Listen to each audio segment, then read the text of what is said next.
How low are they going to get? Are they going to get all the way back down to 5.99, where we were about 3 weeks ago?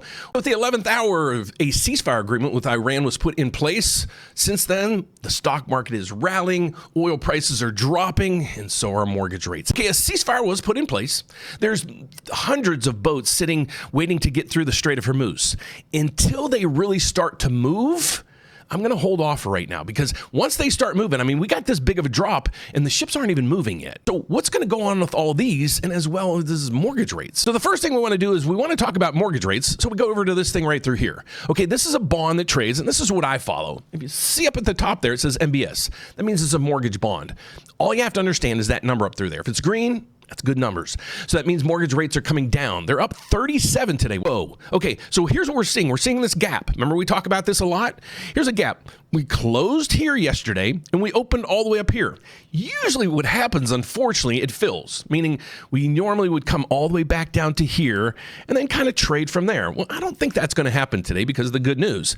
So we opened up here. We're going to starting at 38, so let's stay there. Then we'll get back to the 38, and then I'm going to show you what's most likely going to happen to mortgage rates and how big they're going to move today. Let's get back to the technicals now. Okay, remember we have oil. We kept saying, okay, once the oil trades over, and it's going to take a couple weeks for all this to really take place, but we're going to get back to the technicals. So here, let's start looking at this. We want to look at the inflation because these numbers are coming in this week. Now, inflation's what's freaking everybody out. Well, let's get over to the economic calendar because we actually have this number coming in this week.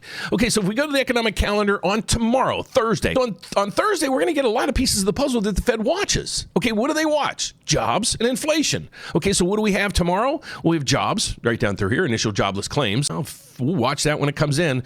But then we're going to look at continued claims. Are people able to get jobs back if they got let go? This is where we really want to follow. Okay, so now we want to look at inflation because we know the jobs report's okay.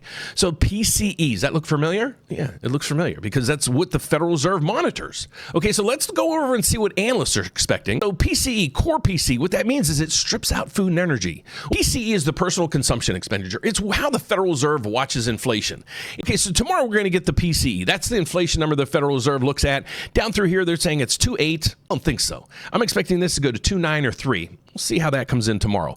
Then they're going to give us the core PC. It strips out food and energy, so it might be a little more stable. So if you go over there, it's saying it's going to go from 2.9 to 2.7. Don't think that's going to happen. So we'll see how this comes in tomorrow, but all the good news today, let's let that take effect. But then on Friday, what do we have?